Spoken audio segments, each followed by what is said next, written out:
comes across. We are at the VA. What's up, YouTube? Just popping in. Uh,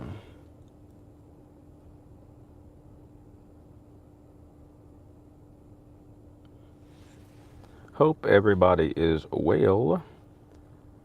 Just kind of some time. So try to make a point to like I do multi-stream, multicast streams type of things in different locations, but I also want to make a point to kind of pop in, uniquely to right. So like right now, I'm just here on YouTube. So trying to get more of that going on. So hope you're all doing well. Today is Wednesday, so the biggest thing on Wednesdays for us is we talk about um, what was this? 50. Uh,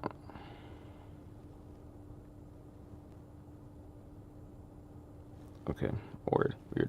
But the whole goal is to on Wednesdays we're talking our different classes that we're doing. So today specifically we're doing navigating VA claims, which is a class that I teach on Wednesday nights, and then I alternate that between that class and also our ACE or CMP class.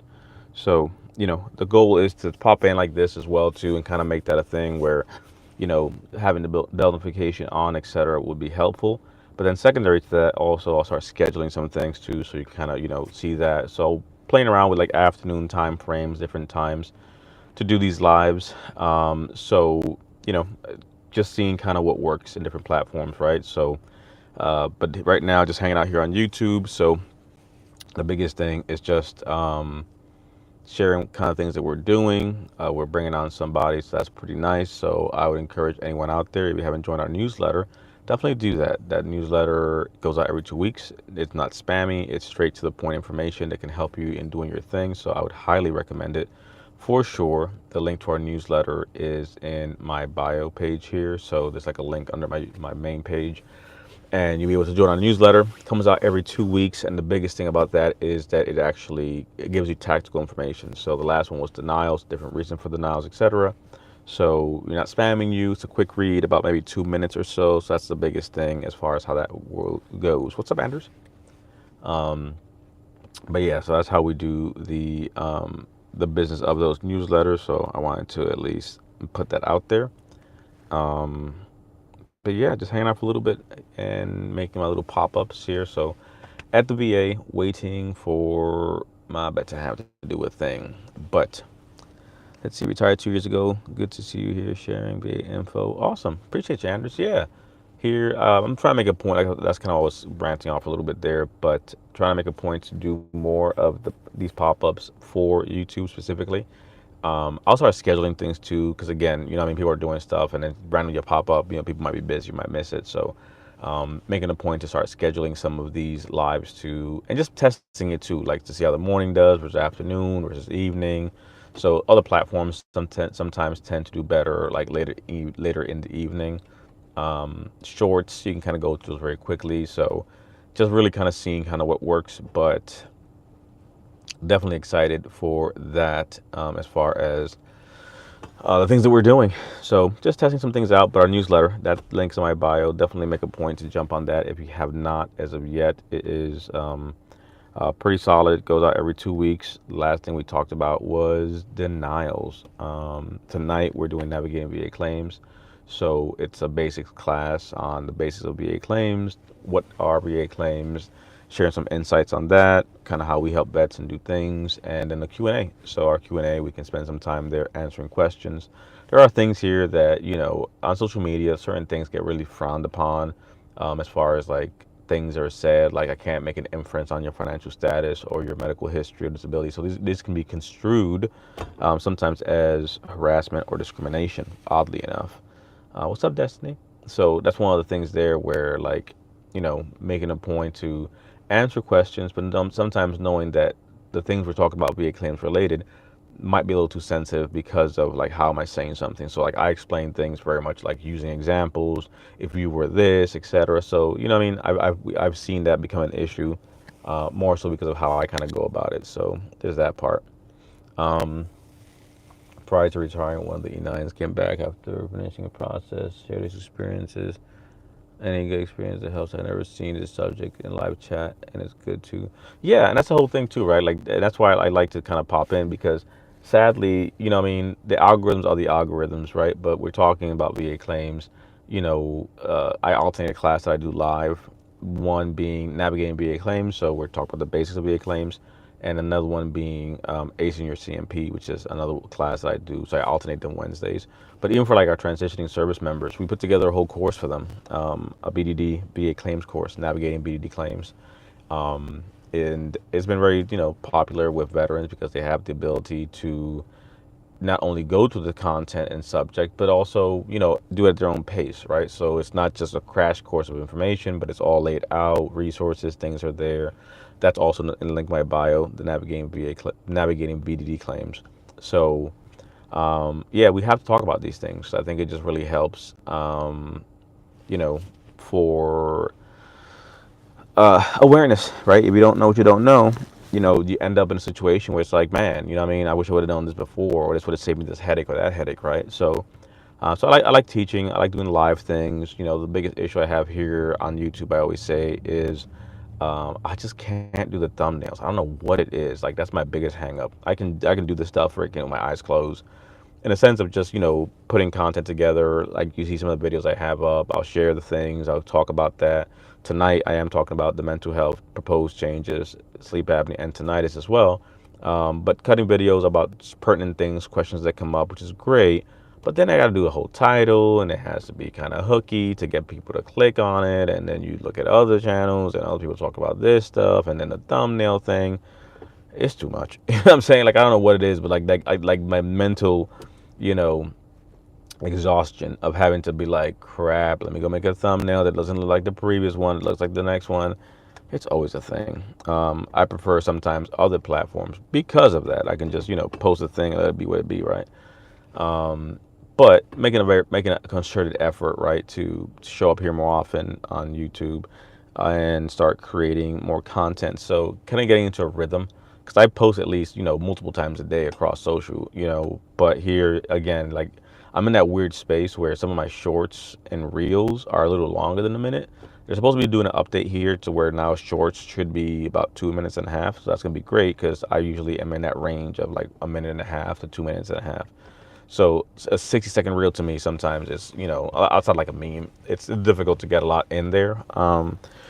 But yeah, pushing on some of those things there, but just wanted to at least pop in, spend a few minutes, share some of that stuff. If some of the content here is helpful, share with another veteran, right? That's the biggest thing that helps. But I have some ideas that I want to kind of roll out when it comes to the things that we do. Thanks, Anders. Appreciate that. Like I said, even like this whole thing threw me off. I'm just like, oh crap, my phone's glitching because it just shows this green thing. But that's awesome, man. I appreciate that. Super on the live stream. Thank you very much. That's awesome. I appreciate you.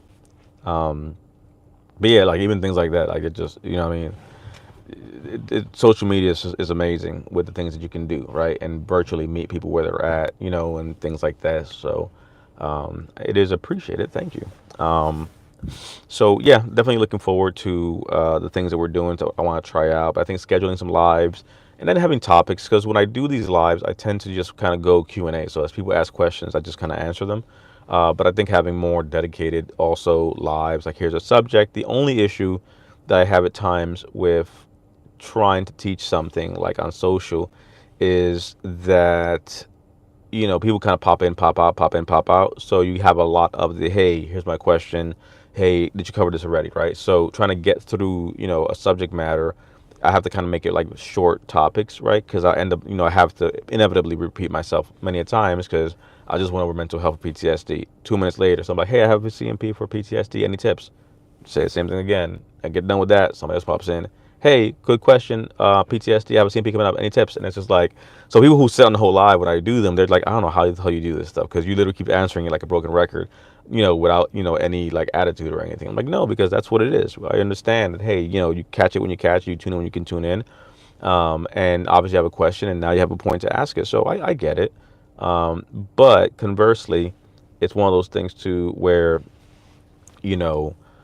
for the actual classes that I do, that's why I kind of emphasize them. So like acing your CMP, navigating VA claims, like those classes are in Zoom. You have to sign up for those, and those, we start at a certain time. We get through the material, and we have a Q&A, and it's great because we all then can move through a topic together, right? So, I love the convenience of social media, but by the same token, I think that if we really want to solve this problem, invest some time in showing up and actually attending something, because it's your benefit, right? This is your benefits potentially for the rest of your life. It'll give you health care benefits, etc. So, spend some time to actually understand what you're doing. It'll definitely pay off in the long run, pun intended. So yeah, those are the things I'm excited about. But yeah, newsletter that we have rocking and rolling. Good points indeed. So and that's the thing where again, I get it. So that's why I do lives and make a point to do these different things. Subject side perhaps preference. Yeah. Oh, no, 100%, 100%. You know what I mean? And I used to do this a lot too. It's just YouTube. It's a whole long story. But like on TikTok, what I mean, that's where I spend a lot of my time there. And other platforms, I'm just making an effort to get back to the YouTube side of the house. But yeah, having a topic, and the other part too is even then you can have a topic, because the search feature is funny because like, people that follow you, they get alerted to your stuff, but it really becomes more of an algorithm, to the main feed for people as they're searching and finding things. So even if the topic is like we're talking about leaving service, etc. Right? You're gonna have someone who jumps in, who has a completely different question, and I'm never not gonna answer a question. So, you know, so it's always one of those kind of like, hey, we're gonna talk about migraines today, right? And inevitably they'll still be like, well, I have a PTSD one. Can I ask a question for that? Of course. And then it becomes a Q&A again. So, so I think it's always more of like we'll have a topic plus Q&A, right? So we cover the main material as best we can, in a very truncated, short way, and then from there we kind of make it moves. So, post-service experience going into civilian. So I left the military, went to federal law enforcement. So I was in counterterrorism for about a good 12 years. So I left service. I was a 9/11 responder. Went into counterterrorism. Did that for a while, and then I medically retired from that world. So this is actually my first foray into the civilian side now, post my federal work. But it's it's just life. You know what I mean? Like I wouldn't say, yep, Homeland Security. Yeah, it's just life. I wouldn't say it's anything. For some, it's more of a adjustment process for them. A lot of military folks go into like first responder type of jobs, so they kind of just transfer from one uniform to the next. But it's been, challenging in different ways, but more so because of just, the things you have to deal with. But it's been not not too bad. It's just different. That's all. Um, let's see. You were DHS for your no. I was in the Army. I went to Homeland Security after that. So I went from the military into government law enforcement. hmm Yeah. So a lot of veterans, military personnel, they go from military to a lot of first responder jobs. So it's not uncommon for veterans to go into some kind of serving capacity type of things. So Coast Guard check. You have law enforcement, first responder stuff, EMTs, firefighters, things of that such. It just tends to really kind of fall in line with that type of lifestyle, right, from service and whatnot. So. Coast Guard's in the building. That's what's up. What years did you serve? Um, but yeah, but good times though. Good times nonetheless. Good times nonetheless. Um, it's funny when I do classes, I always do like a poll of who shows up for classes, and usually we'll have some coastie. I mean, we'll have Army. Usually, obviously, Army. Navy, Marines. So it's usually Army, Air Force, Navy. Some Marines sometimes, and usually no coasties, no Space Guardians. Or we'll have like one coastie, no Space Guardians. So I think we had one Space Guardian one time pop up in some of the classes, but you know, the joke is always kind of like, man, they're just starting up the agency, so it's gonna take a while for those guys to start medboarding out. Um, but check 95 to 2022. Where did the time go? Where did the time go? Um, but yeah, so not gonna stay too long. Just wanted to at least pop in for a little bit here. But I appreciate you all for hanging out for a little bit. Anders as well. Where you based out of? So I was in New York. Then I was the headquarters in DC. On the federal side of the house, military wise, Dick's drum, and then some little stints here and there with Germany. Yeah, yeah, the blink of an eye. You're there one day and then you're not. So I get it. It's just that's definitely one of those things where it's interesting how that all goes on the time side of the house. Like, wasn't boot camp just yesterday? Wasn't it just the 90s? Then it was the 2000s, then the 2010s, and here we are halfway through the 2020s. So it's amazing just how time flies, overall. Um, but that's what I tell people too, I mean, especially like a lot of the younger folks, man, just make a point to enjoy the moments because it flies by very quickly. I was at our HQ in DC for some time. Yep, check. Yep. Yeah, yeah. Headquarters is always fun, and that's very subjective, obviously, right? But it was an experience nonetheless. Yeah.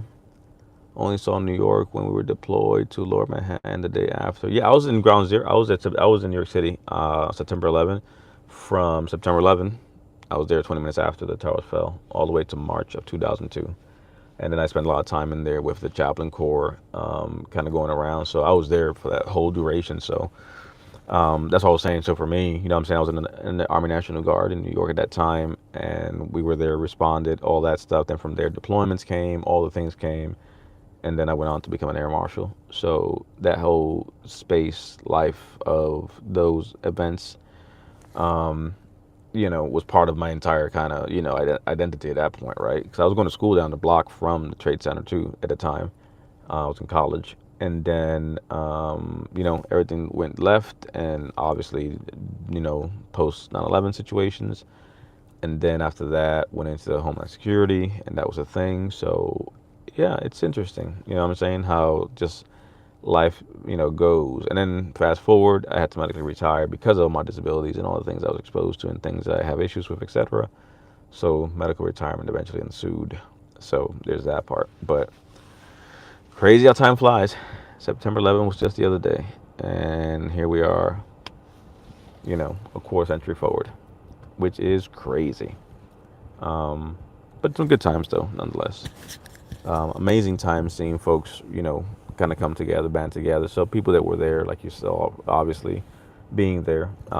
We had people from everywhere, Alaska troopers, all the ways that things were set up down there, like really seeing how people came together really was amazing, for sure. So it's a good times to say the least. In that regard of just kind of seeing, folks from all walks of life really coming together, and just uniting under something. So especially with the craziness of the world across the board and everything that's going on, it was a unique time.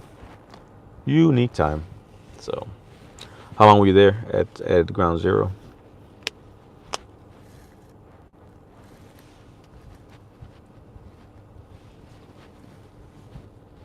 One of the things I have to figure out, I don't like how they. Okay, check. Yeah, I was there September, November, December, January, February, March, about 6, 7 months almost. About 7 months, I want to say. And then shortly thereafter, deployments began. '03 forward, so that was always fun. But there's got to be a way to see these things better. Like when it comes to the comments, the way it comes on this side on mobile, it's so small. Like on other platforms, just say that way you can kind of swipe right and it you shows everything like it takes up the whole screen. You can read things much better. But I can see the comments, but they're like just regular small print. Other platforms, you're able to actually swipe and actually gives you like a going like a behind the scenes better view of it. So the comments when they're coming through, they're easier to read. Like I can read them, but it's more so when you kind of have other platforms, you can swipe right, and on the mobile device, it just takes up the entire screen, and the font is like double in size.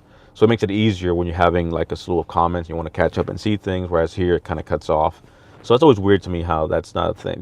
Like some platforms have a better setup for like the behind the scenes of doing these things, versus others. But yeah, that's just like a kind of like a side note type of thing where it's like at some point I'll figure out probably what's missing, clicking a button or doing something. And it's like, oh crap, that's how you do it.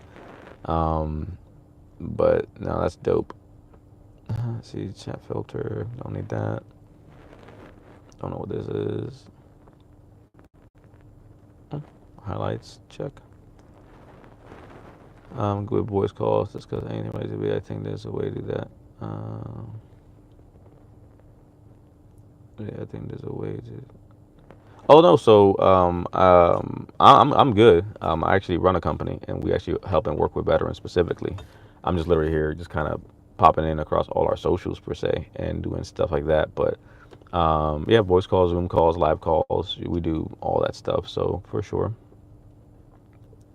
Let's see, just think what you're doing is important. Yeah, no, for sure. And that's the whole thing too, right? Again, each one teach one. So I'm big on empowering, educating, and doing different things. So I think what is it? Next month we're going to go to DC for Rolling Thunder. They're inviting some speakers on the VA benefits side of the house. So go support them, talk to their their leadership as they serve veterans and do what they do with their organization. So you know, it's planting seeds and showing up and having these conversations in different places for sure. Um, yep, yeah, Rolling Thunder. So they're having like their leadership meeting next month. So I'm gonna head down and we're gonna be talking about benefits and foundational things because they're interested in kind of getting perspective. So I respect that. But that's the biggest thing there. So Rolling Thunder. Gonna go meet with their leadership and have a talk about claims. So that'll be cool. I'll probably start talking about it more when I get a little more, get dialed in a few days, a few weeks out. Um, but yeah, I'm excited. That should be cool to be able to do that and then see what may come after that. So I like it. I love it. We're gonna do some more of it. Yeah, man. Wawa's nice. Wawa's nice. I haven't been to one. It's funny. I drove by one the other day and I was just like, man, I haven't been to a Wawa in a bit. Like it took forever for them to open one by us, and then when they did open it up, it was like you go there all the time, and then you stop. So it's always funny to me like how they do these things. You wait for something to open up, and then you're like crap. They do, so you go, and then after a while, it just becomes like another option. And it's just like on to the next new thing. But yeah, Wawa indeed. It took a little bit for them to bring some of those around, but yep, I feel you there. Stratford Station DC. Yeah, yeah. It took a while for them to get some of those started to move into certain areas of VA. So yeah, I remember that. Um, Sweet. But I appreciate y'all, good people. I'm gonna go ahead and clock off on this side of the house. But appreciate you, Anders. Hope you're doing well, and everybody else that hung out for a little bit. Hit little bell notifications so as we book things, go live, pop up, etc., you'll be able to see the things that we are doing. So you all have a great day, and we'll chat soon. Be good, y'all. All right, brother.